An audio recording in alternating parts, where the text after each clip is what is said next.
My name is Leo Martinez, and I'm 31 now. If you rewind 4 years, you'd have found me working in a little electronics shop right here in Phoenix, Arizona. The title salesman always felt a little too grand for what I did. I was the one standing under humming fluorescent lights, talking up the features of a toaster or an obsolete television to people who were always in a hurry to be somewhere else. You won't find me in some sprawling desert estate or holed up like a starving artist in a tiny studio apartment. My life is simple, the kind that unfolds quietly in a city baked by sun and coated in a fine layer of dust.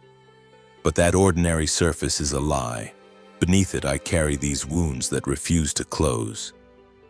They were carved into me by the same people I once trusted enough to call my own family. A constant, sharp reminder of their betrayal.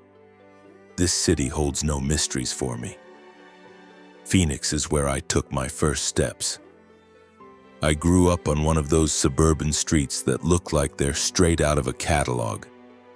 Every house was red brick, every yard had a white picket fence, and every lawn was perfectly manicured. A picture of perfect middle-class safety that I now know was just an illusion. To anyone looking in, we must have seemed like the ideal family. My father, Robert Martinez, is a former chief accountant who lives his life with the same meticulous precision he applied to his ledgers. My mother, Isabella, taught literature, but she found far more satisfaction bragging about her children's careers than she ever did discussing classic novels. There are 4 of us kids. My older brother, Mateo, is a high-powered attorney in Denver. My older sister, Sophia, performs brain surgery in San Diego, and my younger sister, Luna, graduated from Caltech with a chemical engineering degree. And then there was me, Leo, the one my mother once casually dismissed as the child without a future. In our house, intellectual achievement wasn't just encouraged, it was the only path that mattered. My parents preached that a top-tier education was the sole escape from an unremarkable existence. Mateo, Sophia, and Luna were the brilliant constellations in my parents' universe, the living proof that their philosophy worked. Mateo was always talking about his high-stakes legal battles, and Sophia would describe the delicate complexities of her surgeries. Then there was Luna, my brilliant little sister, who everyone agreed was destined for great things. And honestly, I never held it against them. They earned every bit of that admiration. It was just that I was something else entirely. I was the puzzle piece from a different box, the one that would never lock into the perfect image my parents curated. And I want to be clear, it wasn't because I was lazy. I made it through college with a business degree, but there were no honors or scholarships to announce. My graduation gift to myself was a respectable GPA, a pile of student loan debt, and a position at the electronics shop. I've been there for 8 years now. The work is steady and I don't hate it. But it's not exactly a shining accomplishment to bring up at the dinner table, especially not in a family that measures success in 7-figure contracts and academic accolades. I'll never forget the Christmas party when Mateo cornered me, a smirk playing on his lips. "So, Leo," he asked, his voice carrying just enough for everyone to hear, "how many toasters did you move this week?" He framed it as a joke, but the sharp edge of condescension was unmistakable. A wave of laughter filled the room, echoing off the high ceilings as if he'd just delivered the most brilliant punchline in history. I managed to plaster a smile on my face, forcing the hot wave of humiliation down my throat, but the feeling lingered like a physical wound.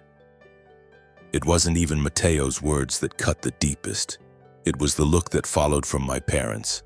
Their eyes held a familiar mix of pity and shame, a silent confirmation that I was the flaw in their otherwise perfect creation.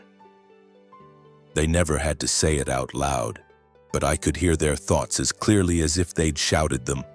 "Leo is the failure of this family." My mother, however, was always the most direct. I remember one excruciating family dinner when I was 27. She paused, looked straight at me across the polished mahogany table, and her voice was like splintered ice. "You should learn your place," she said, "and be grateful we even let you sit in this house." The words struck me with the force of a physical blow. I just sat there, frozen, the aroma of my mother's roast turning to ash in my mouth, while the sound of my siblings' laughter and chatter seemed to come from a million miles away. In that moment, the truth was undeniable. I was a stranger here. I didn't belong. But all of that was just a prelude to the moment that finally shattered me. It happened last summer at the party for Luna's graduation. Our whole family was crowded into the spacious living room, which my mother had decorated perfectly with gold and white balloons that bobbed against the ceiling. The air was thick with the scent of fresh-cut flowers and expensive perfume. Luna, my little sister, the one I had always cherished, was the center of everyone's attention. She looked luminous in a simple white dress, clutching the diploma from Caltech that represented her brilliant future.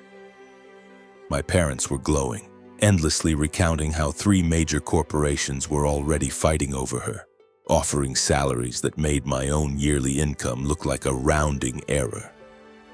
All around them, relatives and my parents' friends nodded along, their faces masks of impressed approval. I tried to disappear into a corner, nursing a glass of wine and pretending to be absorbed in the celebration. But it was no use. Eventually, the familiar gazes shifted my way, filled not with admiration but with a morbid curiosity laced with pity. It was a distant aunt who finally broke the silence, her voice just loud enough to carry. "And what about Leo?" she asked, clearly digging for some gossip. "Are you still at that little electronics shop?" I nodded, the muscles in my face straining to hold a smile. "Yes, things are going fine." "Fine?" Mateo's voice cut through the chatter, practically dripping with condescension. He turned to the small crowd that had formed. "He's the king of toasters in Phoenix, aren't you, Leo?" Another explosion of laughter filled the room. This time it felt like 1,000 tiny needles, each one piercing me over and over again right in the heart. My eyes darted to my parents, desperately searching for a flicker of support, a single word to shut it all down. Nothing. My father simply raised his wine glass to his lips, taking a slow, deliberate sip. My mother turned her back completely, suddenly absorbed in arranging the cheese on a platter. And Luna, the sister I had always felt a special connection to, offered only a weak, apologetic smile, clearly unwilling to challenge Mateo and disrupt the perfect evening. Her silence was the deepest cut of all. Later that night, long after the last guest had departed, I stood alone on the back porch, staring out at the scattered, shimmering lights of the city. Phoenix can be stunning after dark, but in that moment I felt utterly invisible, like a ghost haunting my own life. This wasn't my home. These weren't my people. For years I had held on, hoping, waiting for the day they would finally see me for who I was. But standing there, the cool night air on my skin, I finally understood. They never would. To them, I would forever be the failure, the son with no future. I turned and walked back into the silent house. My car keys were on the counter where I'd left them. I grabbed them and walked out, starting the engine and driving away into the darkness. I had no destination in mind. All I knew was that I had to escape, not just the remnants of the party, but all of it. This house, this family, the endless loop of mocking words and disappointed glances. I just had to get away. I drove until the streetlights thinned out, then pulled over onto a quiet side road, killed the engine, and just sat there in the pitch-black interior of my car. That's when the tears finally came, hot and silent, streaming down my face.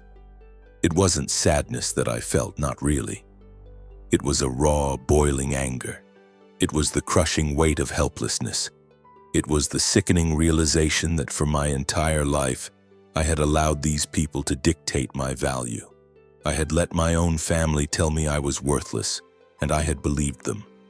Right there, in the dark, I made a choice. I was leaving Phoenix. I would sever every tie, cut off all communication. I was going to build a new life, not to show them what I was capable of, but to finally show myself. I had no idea what was waiting for me out there, but I knew with absolute certainty that I could not spend one more day suffocating in the shadow of their contempt. The next morning I packed. It didn't take long. I owned so little. A couple of boxes of clothes, my old laptop, and the money I'd managed to put away. There were no dramatic goodbyes, no farewell letter left on the kitchen table. I simply vanished, slipping out of the Martinez family's perfect portrait like I'd never been there at all. I pointed my car toward Florida, a place I'd never been, a place where I hoped I could finally become someone I recognized. As the rented moving truck merged onto the highway, leaving Phoenix behind, I took one last look at the city shrinking in my rearview mirror. The familiar skyline, the roads I'd driven 1,000 times, all of it just shrank and blurred until it was gone completely. I had no idea if I would ever see this place again, but I made a silent vow right then and there. I would never again allow anyone, not even the people who were supposed to love me most, to make me feel like I was nothing. I kept driving, crossing the state line into the blinding glare of the Florida sun.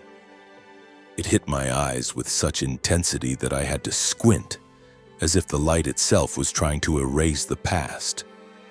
That was my first day in Orlando. I arrived with barely anything to my name: a suitcase, a beat-up laptop, and a heart that felt like it was stitched together with scar tissue. Phoenix was already a memory, fading behind me like a bad dream. I didn't have a plan.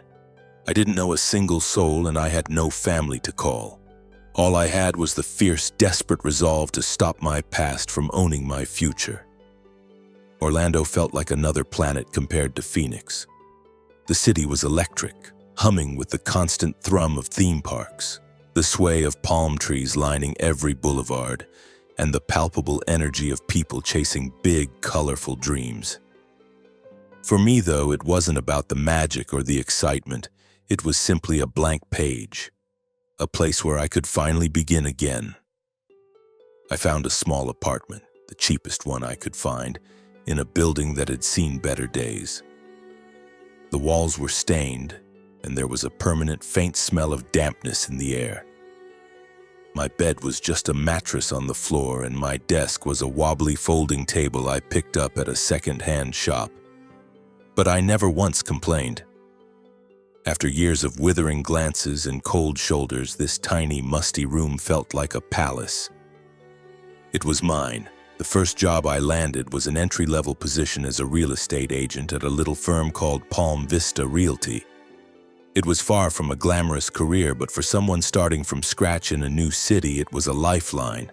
I spent my days walking through unfamiliar neighborhoods, stuffing flyers into mailboxes and making endless cold calls, trying to sell people on the dream of owning homes I couldn't even afford to rent. The base pay was next to nothing, and the commissions were tiny, but it didn't matter. Every single day I went to work was a declaration of independence. It was me telling myself, "You are not the failure they made you out to be." Those first few months at Palm Vista were a grind. I can still picture my first real client meeting. It was a young couple, full of excitement, looking for a little vacation condo near the parks. My voice cracked as I tried to speak. I fumbled my words, completely blanking on the square footage and the current interest rates. My hands were trembling so badly that I dropped the whole folder of property listings, scattering papers all over the floor. They stared at me, their hopeful expressions curdling into doubt. "Are you sure you're the right person for this?" the husband asked, and the condescending tone in his voice was so much like Mateo's that it made my stomach clench. I just nodded, my face burning with shame, and repeated a silent mantra in my head. "You have to make this work, Leo. There is no other option. There is no going back." So I began to teach myself. This wasn't like college, where you memorize facts from a textbook. This was learning from the sting of my own mistakes. I poured every spare hour into it, I stayed up late every night devouring books and articles about the real estate market, from appraisal methods to local zoning laws. I watched countless hours of videos and listened to podcasts from top brokers, scribbling notes on legal pads until my hand cramped. Slowly, I taught myself how to speak with authority, how to meet a client's gaze without wavering, and how to transform a hard no into a future possibility. I started to grasp a fundamental truth about this business. It didn't matter where you came from. All that mattered was the value you could provide. While grinding away at my day job, I decided to take a stab at social media. I've never been the kind of person who likes to be in the spotlight, but I recognized that to get ahead, I needed to build a reputation. So I started a TikTok account. I began posting short, simple videos, sharing tips for first-time buyers, breaking down market reports, or sometimes just telling a funny story about my day. In the beginning, my videos were a ghost town. They'd get maybe a dozen views, probably from old high school acquaintances back in Phoenix who were curious about what the Toaster King was doing now. But I kept at it. I forced myself to learn video editing, how to pick the right trending audio, and how to talk to the camera in a way that felt engaging. And then gradually things started to shift. 10 views turned into 100, and 100 into 1,000. One afternoon, I posted a video titled 5 Mistakes to Avoid When Buying Your First Home. I checked my phone an hour later and it had over 50,000 views. I had to refresh the screen 3 times just to believe it. The videos brought more than just followers. They brought actual business. One morning, a message popped up on my Instagram from someone I'd never met. "I saw your TikTok video," it read. "My wife and I are moving to Orlando. Can you help us find a place?" That message was a lightning bolt.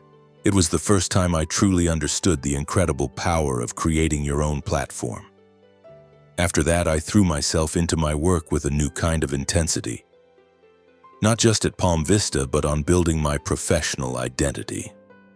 I started networking, getting invited to local real estate mixers, and connecting with seasoned investors. A small community newspaper even did a short feature on me, calling me a promising young agent. I just smiled politely for the camera, but inside, a quiet confidence was taking root. I knew I was finally heading in the right direction. My real breakthrough happened on a sweltering afternoon in late August. I got a call from a major client, an investor based out of New York.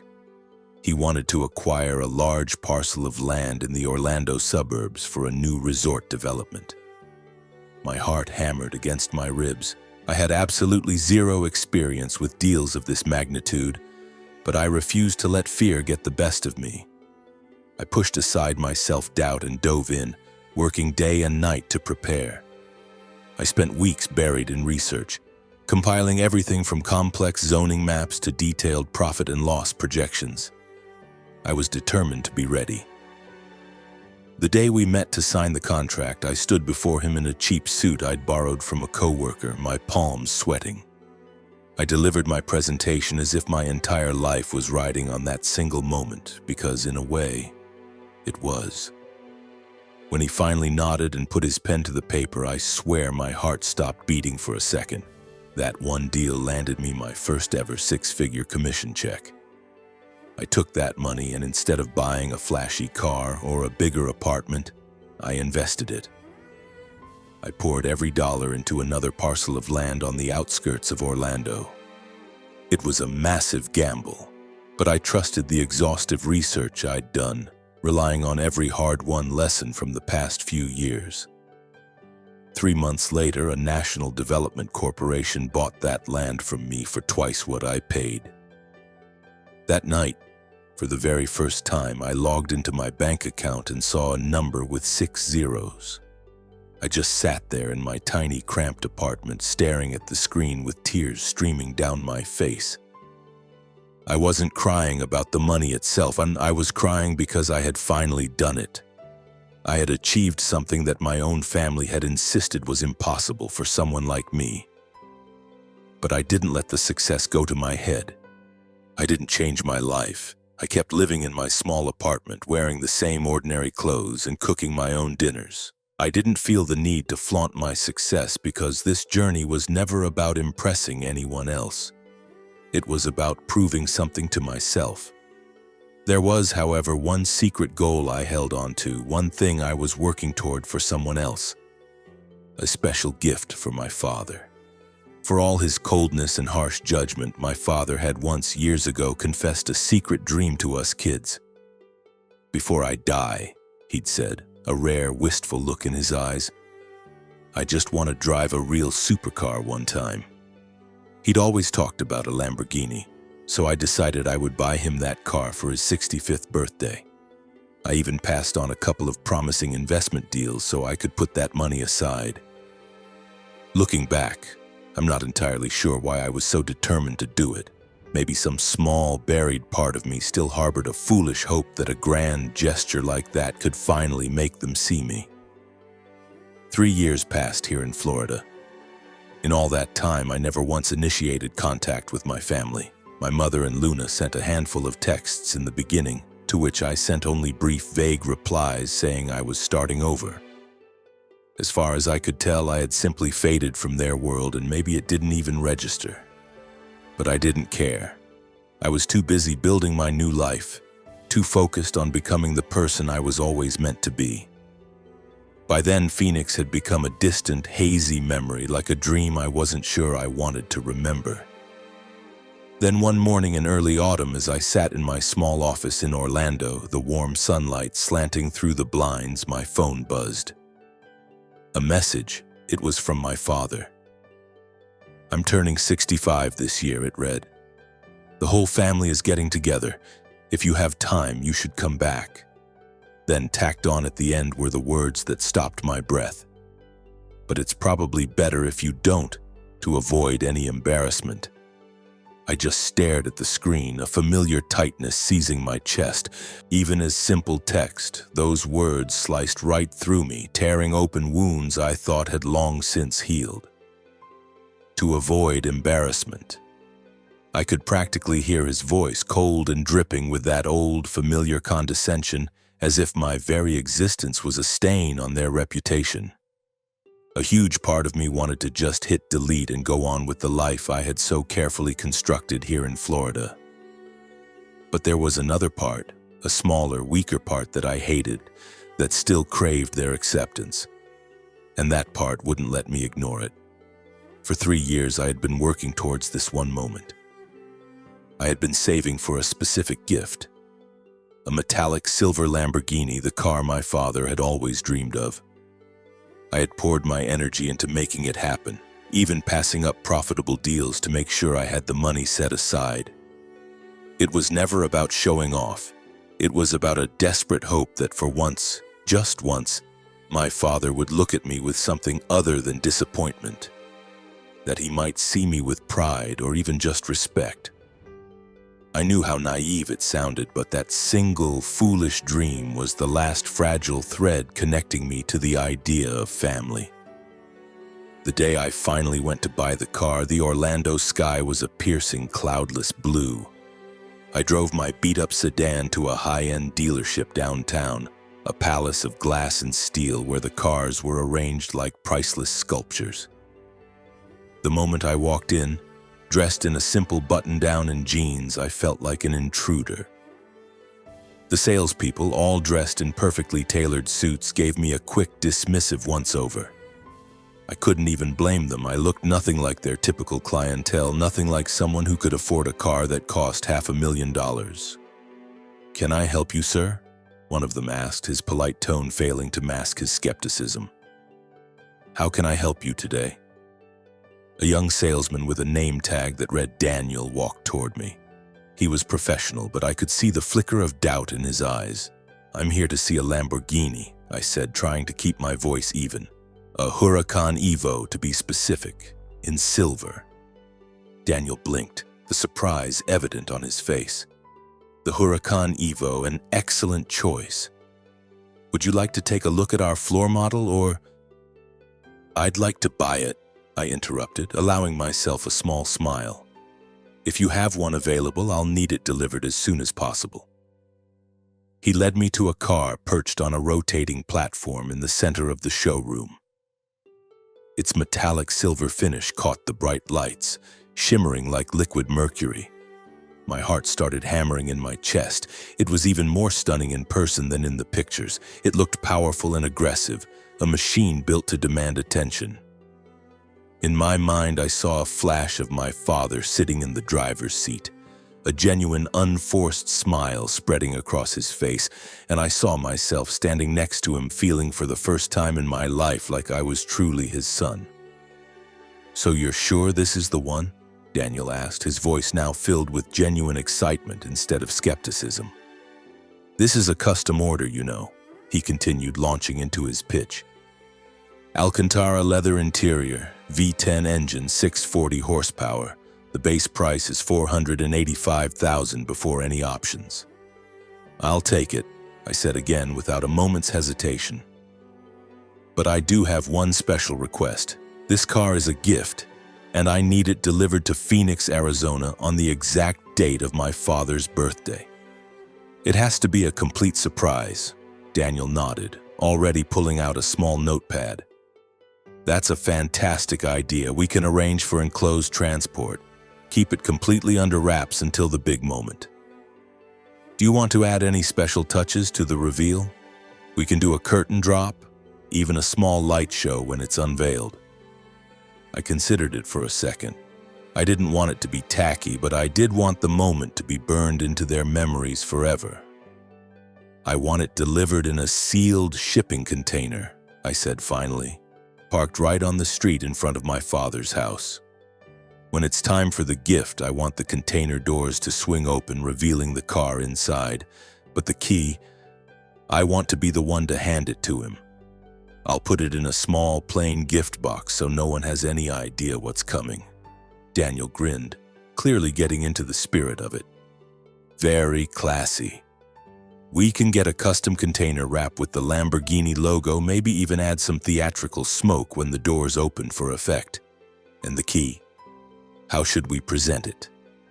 "A small blue box," I said, a memory of my father's favorite blue dress shirt flashing in my mind. Blue is his favorite color, and just a simple white ribbon, nothing too flashy. I want the surprise to be the key itself, not the box it comes in. I don't want anyone to guess how valuable it is until they see the car. "Perfect," Daniel said, scribbling down the details. "We'll coordinate everything with the transport company to ensure a flawless arrival. Would you like to include a card, a personal message?" I shook my head. "No card. I'll say what I need to say when I give him the key." In truth, I had no idea what those words would be. Maybe just something simple. "Dad, you always wanted this. I made it happen." The entire process of finalizing the purchase and arranging the complex delivery took almost a full week. I wired the single largest sum of money I had ever spent in my life, watching the number in my bank account plummet. But I didn't feel a single shred of regret. Every time I pictured the look on my father's face when he saw that car, I knew it was all worth it. I went back to the dealership a few more times that week just to check on the preparations, making sure every last detail was perfect. Daniel and his team were incredible, even letting me take the car for a short spin around their private lot. The second my hands gripped the steering wheel and I heard that engine roar to life, I finally understood my father's obsession. But I didn't drive it for long. This car wasn't for me. It was for him. I finally left the dealership holding the small blue box. Inside, nestled on a velvet cushion, was the sleek, heavy Lamborghini key, the gift I was banking on to finally earn my father's pride. The day I started the long drive back to Phoenix, a soft rain was falling, tracing paths down the windshield like the tears I'd refused to shed 3 years earlier. The highway stretched out before me, a gray ribbon disappearing into the horizon. I had no idea what to expect when I got there. A hug from my mother? A word of apology from my brother? Or maybe just one single moment where I didn't feel like a complete outcast? I cranked up the radio, hoping the music would drown out the anxious thoughts swirling in my head. An old rock song came on, something about leaving your hometown to chase a dream. I managed a weak smile. Maybe I wasn't so alone in this after all. The house in Phoenix looked exactly as I remembered it, as if the last 3 years had never happened. The same white picket fence stood guard. The lawn was perfectly manicured, and my mother's prize-winning rose bushes were in full bloom along the front porch. But the feeling inside was completely different. As I pushed open the front door, a wave of noise washed over me. The loud chatter of a party in full swing, music playing from a speaker, the clinking of glasses. The house was packed. Neighbors, my parents' friends, my father's old colleagues from the firm, and a sea of distant relatives I barely recognized were all crammed into the living room.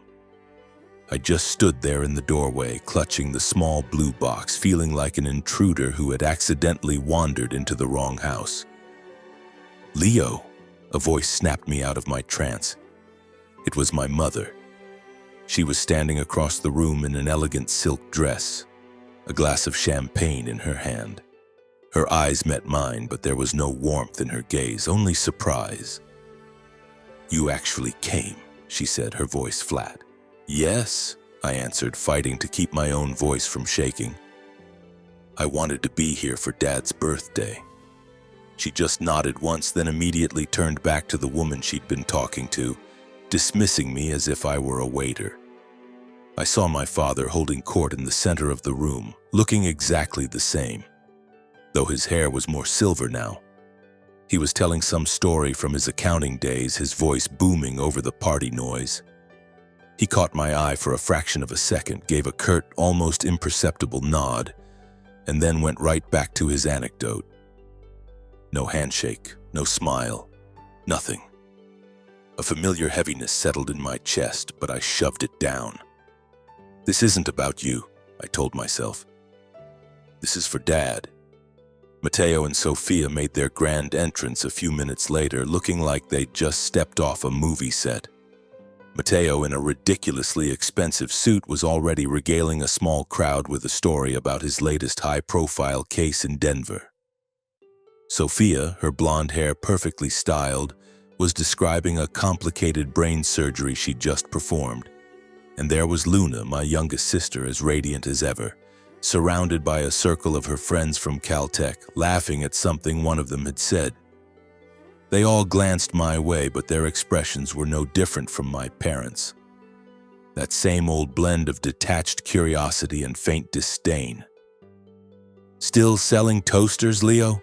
Matteo called out, his voice laced with that familiar, stinging sarcasm. I just smiled and didn't answer. I refused to get into it with him, refused to let him pull me back down into that dark place of shame and self-loathing. But he wouldn't let it go. "Heard you took off for Florida," he continued, speaking to the group but looking at me. "What are you doing down there? Hawking TVs on the beach? Sounds like a real party." A few of Luna's friends snickered. I could feel the blood rushing to my face, but I clenched my jaw and dug my fingers into the gift box in my pocket. Just then, as the air felt thick enough to suffocate me, a gentle hand landed on my shoulder. I turned, and for a second, my heart just stopped. It was my grandmother. She was standing right there, looking smaller and more fragile than I remembered, her hair as white as spun silk. But her eyes, when they met mine, lit up with pure, uncomplicated joy. "Leo, my sweet boy," she said, her voice shaking with emotion. "I have missed you more than you know."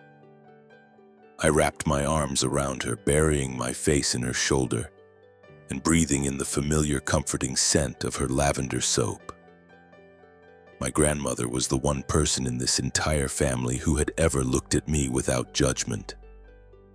Every summer as a kid, I'd spend a week at her small house in the country, running through the tall grass and listening to her tell stories about her life. She was my sanctuary, the only one who ever made me feel like I was enough. "I missed you too, Grandma," I whispered, my throat thick with unshed tears. We found a quiet corner away from the noise and the performative conversations.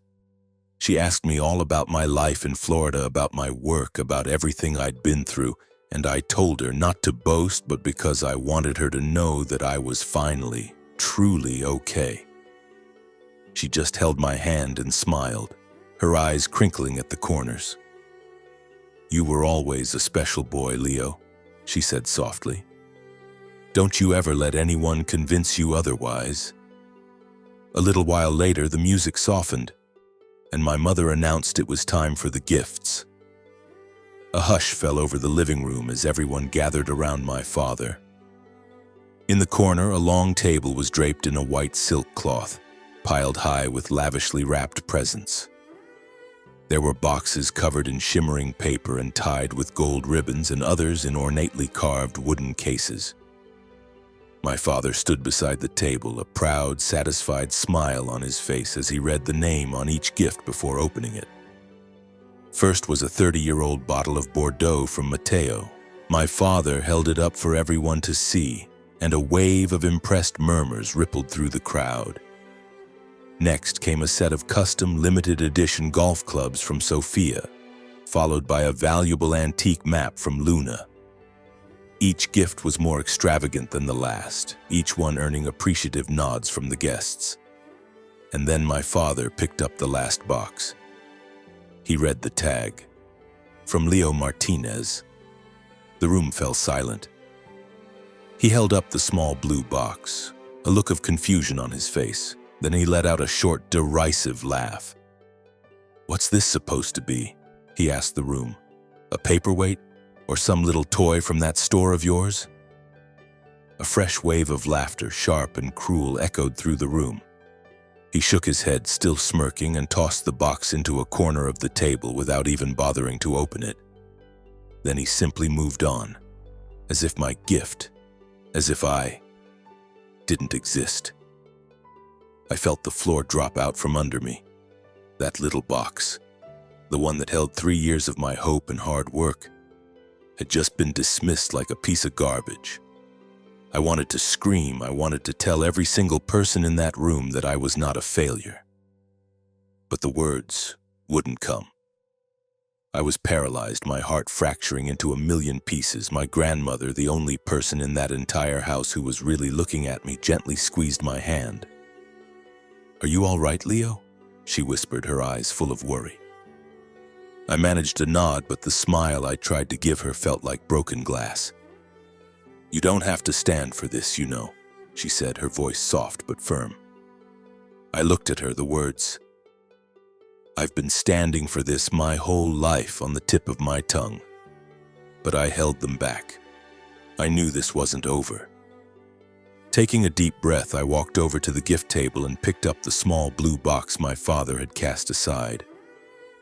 The room went quiet again. Every eye in the house turned to me. My father scowled, clearly annoyed that I was interrupting his party. "What do you think you're doing, Leo?" he demanded, his voice sharp with irritation. "Are you trying to make a scene with your little toy?" I didn't answer him. Instead, I slowly opened the lid of the box, tilting it so everyone could see the sleek silver Lamborghini key sparkling under the chandelier. A confused murmur spread through the room. Then Matteo let out a loud, braying laugh. "What is that? A keychain? Did you get that from the prize machine at your electronics store, Leo?" The laughter exploded again. From Sophia, from Luna, from relatives whose names I couldn't even recall. They all thought it was a pathetic joke, a desperate cry for attention from the family failure. I didn't say a word. I didn't have to. I just pulled out my phone and dialed the number for the transport company I had spoken to a dozen times over the past week. "Open the container now," I said, my voice quiet but firm. Outside, through the large bay window, people started to notice the massive, unmarked shipping container that was parked on the street directly in front of the house. We heard the low hum of hydraulics, and then the massive container door began to lower, creating a ramp, and there, Illuminated by the floodlights on the truck sat a metallic silver Lamborghini Huracan Evo, gleaming under the night sky like something out of a dream. The entire house went dead silent. The laughter died in people's throats, replaced by a wave of stunned, disbelieving whispers. My father was frozen in place, the expensive bottle of wine nearly slipping from his grasp. My mother, who was never anything but perfectly composed, just stood there with her mouth hanging open, her eyes wide with shock. Matteo and Sophia stared at each other, their faces a mask of confusion, as if they were trying to solve an impossible equation. And Luna, the sister I had once adored, just whispered, "No way." A buzz went through the crowd as guests started pushing toward the door, craning their necks to get a better view. The car just sat there, magnificent and powerful. The exact dream my father had confessed to me years ago in one of his rare, unguarded moments. I walked into the center of the silent room, the key still in my hand. I looked directly at my father, and for the first time I felt no anger, no resentment. Just a strange, quiet sense of release. "This is for you, Dad," I said, my voice perfectly steady. "My birthday gift." I held his gaze. "You told me once that you wanted to drive a Lamborghini before you died. So I saved for 3 years. I passed on other investments to make sure I could make this dream come true for you. I really hoped you would like it.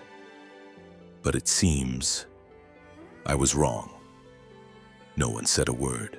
The silence in the room was thick and suffocating.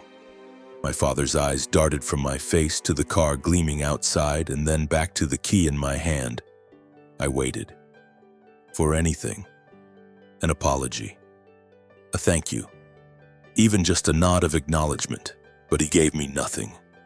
He just stood there, paralyzed, as if his brain couldn't process what was happening.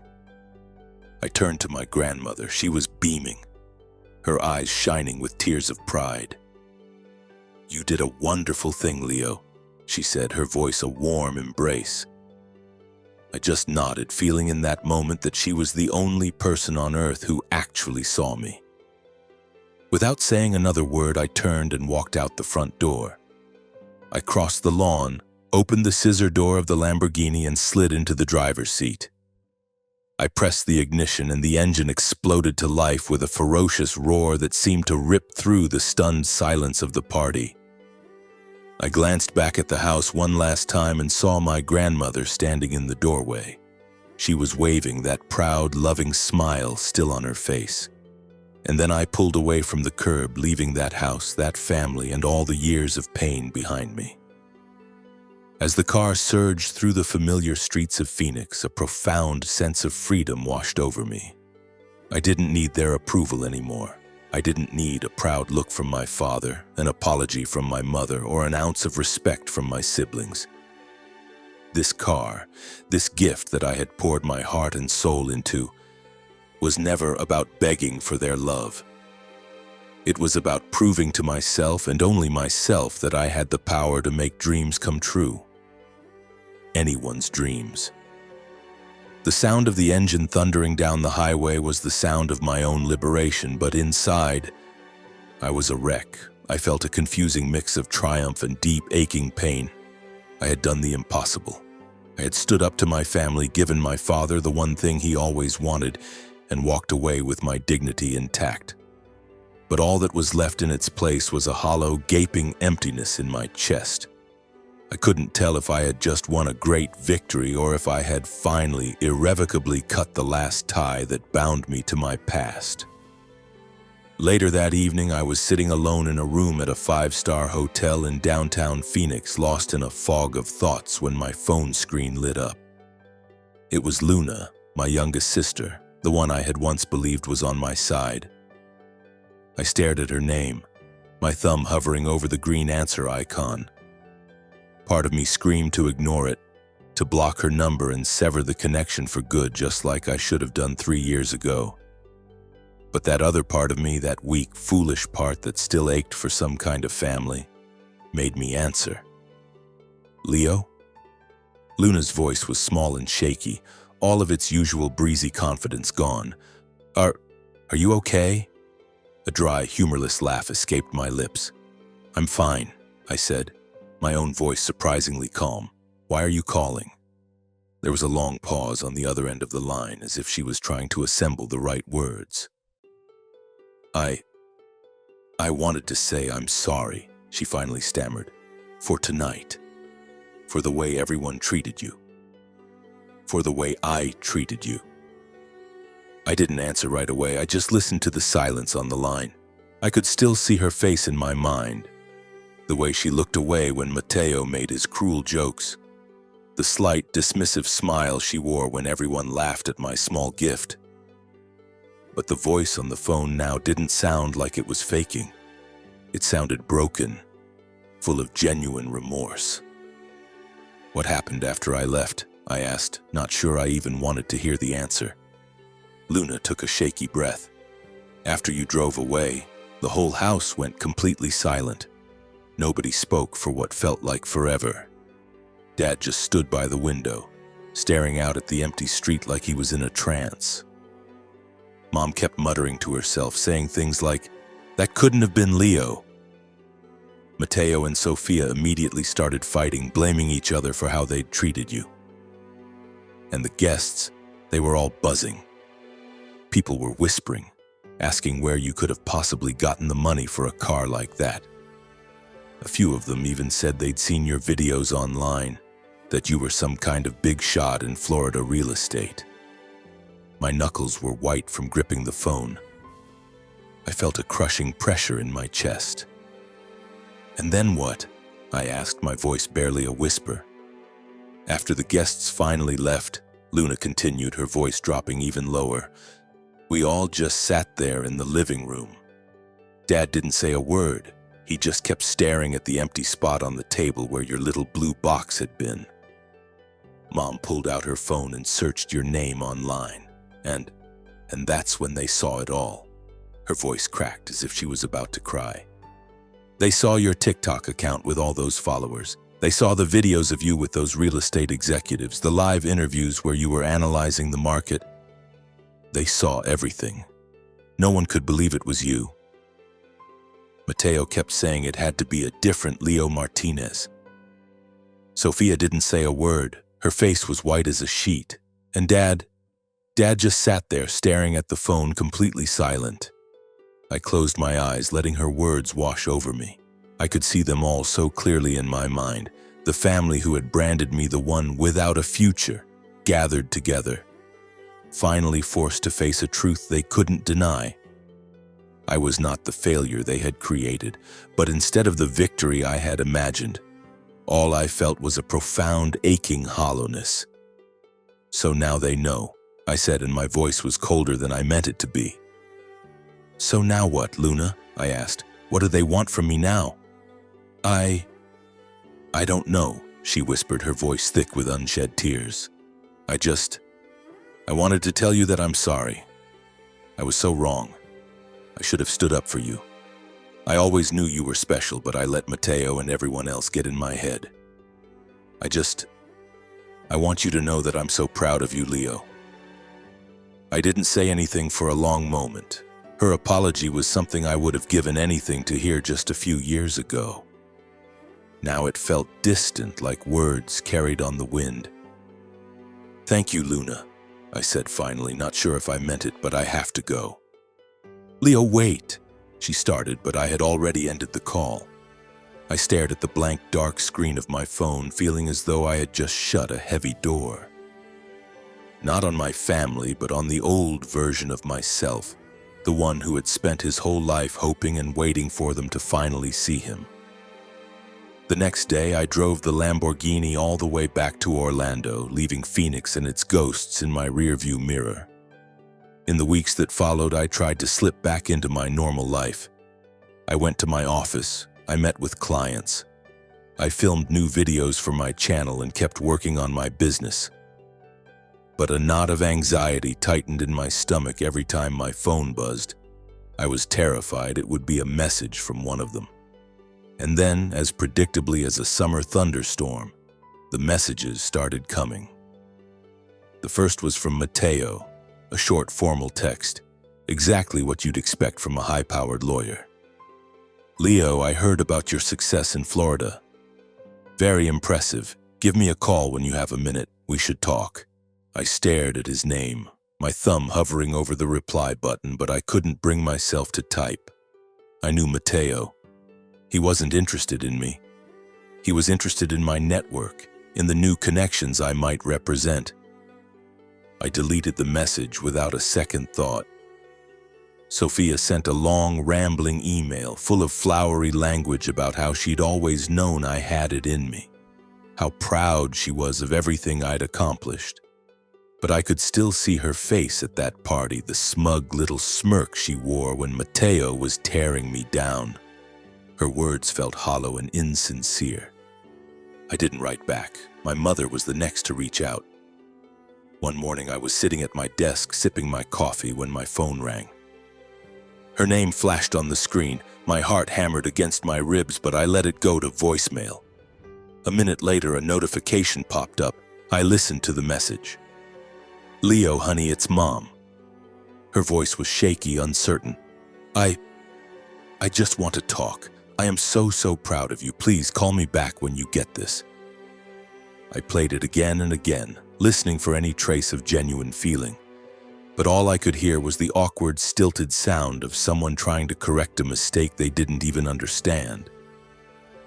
My father was the last one. No text, no call, just a short, blunt email that arrived late one night. Leo, I'm getting older. Come home. We need to talk. I must have read that line 100 times, searching for some hidden warmth, some sign of remorse. But all I saw were the words of a proud man trying to salvage his reputation, not a father trying to reconnect with his son. I didn't answer any of them. It wasn't about anger anymore. I was just tired. I was tired of their empty, overdue words. I was tired of their clumsy attempts to reel me back into a life where I had never fit. I had spent 3 years building something new, something that was mine, learning to finally value myself. I wasn't going to let the past undo all of that. But then, 3 weeks later, they were just there, standing right in front of me. No warning, no invitation. I was in my office, a small, bright space in downtown Orlando with floor-to-ceiling windows overlooking the busy street below, when my assistant buzzed my desk. Leo, she said, there are some people here to see you. They say they're your family. The blood went cold in my veins. My family? I repeated the word, and it felt foreign on my tongue, like a word from a language I no longer spoke. Yes, she said, her voice full of curiosity. I took a long, slow breath, stood and smoothed the front of my shirt. Send them in. The door opened and they filed into my office. My father, my mother, Mateo, Sophia, and even Luna. They stood there in their expensive, perfectly tailored clothes, but none of it could hide the strained, awkward energy that filled the room. My father, as tall and imposing as ever, had dark circles under his eyes, as if he hadn't slept in days. My mother, wearing one of her signature silk dresses, was trying to force a smile, but her hands were clenched so tightly together that her knuckles were white. Mateo and Sophia hovered near the back, refusing to meet my eyes. Only Luna looked straight at me, her own eyes red and swollen, as if she'd been crying right before they came in. Leo, my mother said, breaking the silence, her voice unsteady. Are you all right? We were so worried. I just nodded, keeping my face a blank mask. I'm fine. What are you all doing here? My father took a step forward. His voice was quiet, and for the first time it didn't have that familiar cutting edge. Leo, I want to talk. I was wrong. I had no idea what you've built here. I want us to start over. I looked at him, really looked at him. The man who had called me an embarrassment to my face. The man who had casually tossed my gift aside like it was nothing. I wanted to believe him. I wanted to believe that he was finally truly sorry. but I couldn't get the sound of his cruel laughter out of my head. "I poured everything I had into that car for you," I said, my voice quiet, but each word landing with the weight of a stone. "I worked day and night. I passed on other deals just so I could give you the one thing you always said you wanted. And all I asked for in return was one single moment of respect. Just one. And what did you give me? You laughed in my face. You tossed my gift aside like it was garbage. You looked at me with nothing but contempt." My mother started to cry, covering her mouth with her hand. "Leo, I'm so sorry," she sobbed. "I didn't know. I never imagined you were capable of something like that." "You didn't know?" I repeated, my voice rising. "You didn't know because you never bothered to ask. Not one of you ever asked me what I was doing or how I was living. All you ever knew how to do was mock me, to call me the Toaster King. And now, because you saw me on the internet, because you see that I've made something of myself, now you want to start over? It's too late for that." Matteo stepped forward then, trying to put on his usual mask of confident charm. "Leo, don't be like that. We were just joking around. I always knew you had potential." "Potential?" I cut him off, staring him down. "You called me a failure, Matteo, to my face in front of our entire family. You humiliated me in front of everyone we know. Don't you dare stand there and pretend you ever gave a damn about me." Luna, who had been silent in the corner, finally spoke up. "Leo, I am so sorry. I know I messed up. I should have been there for you. I'm here now because I really do want to make things right. You're my brother, and I don't want to lose you." I looked at her, and for the first time since they had walked in, I felt a tiny crack in the ice around my heart. She was the only one who had called me after the party, the only one who had apologized without making excuses for her behavior. But even her words couldn't undo the damage. "I don't need any of you," I said, looking from one face to the next. "I spent my entire life begging for your approval, and it finally taught me something. I don't need it. I built this life for myself, and I'm going to keep living it without you." My father moved closer, reaching out to put a hand on my shoulder. "Leo, son, I'm an old man. I don't want to lose you." I pulled away from his touch. "You already did," I said, and my voice was like ice. "You lost me a long time ago." "It wasn't today, and it wasn't at the party. It was every single day that you looked at me like I was a disgrace to this family." I turned and pulled open my office door. "Thank you for visiting," I said, my voice flat and final. "But I have work to do." They left without another word. As they filed out, Luna gave me one last pleading look, her eyes full of tears, but I didn't say anything. The moment the door clicked shut behind them, I collapsed back into my chair, a wave of exhaustion washing over me. It felt like I had just set down a weight I'd been carrying my entire life. I wasn't angry anymore. I just didn't care. After they were gone, I sat there for a long time in the silence, listening to the quiet hum of the air conditioning as the bright Orlando sun streamed through the windows. I watched the traffic moving on the street below, all those people hurrying on with their own stories, their own lives. And for the first time, I felt a sense of genuine peace. It wasn't freedom from my family. It was freedom from my need for their acceptance. I had wasted so many years waiting for a look of pride from my father, a word of apology from my mother, or a moment of connection with my siblings. But I finally understood that I didn't need any of that to have value. I decided to sell the Lamborghini. It wasn't about the money. It was about letting go of the last symbol of my foolish, childish hope. I called the dealership back in Orlando, and they found an interested buyer within a week. I watched from my office window as the transport truck came to take it away.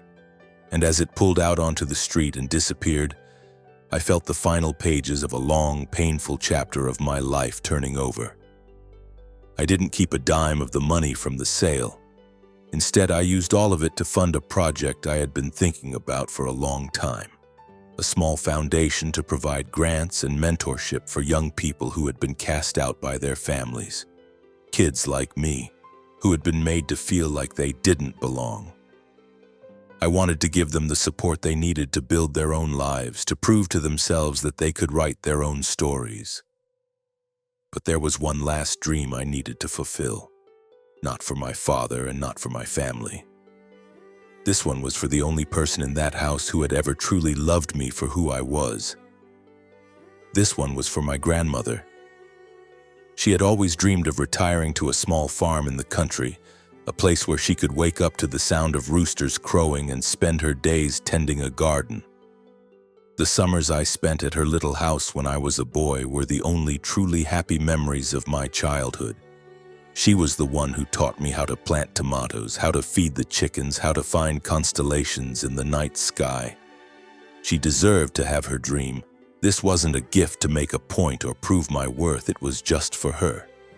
I found the perfect place, a few acres on the outskirts of her town in Arizona. It had a cozy little farmhouse, a sturdy red barn, and a wide green pasture that sloped down to a creek. I hired a local crew to make sure it was perfect, installing modern appliances and making sure everything was safe and comfortable for her. The day I drove her out to see it, her eyes lit up with a light I hadn't seen in years.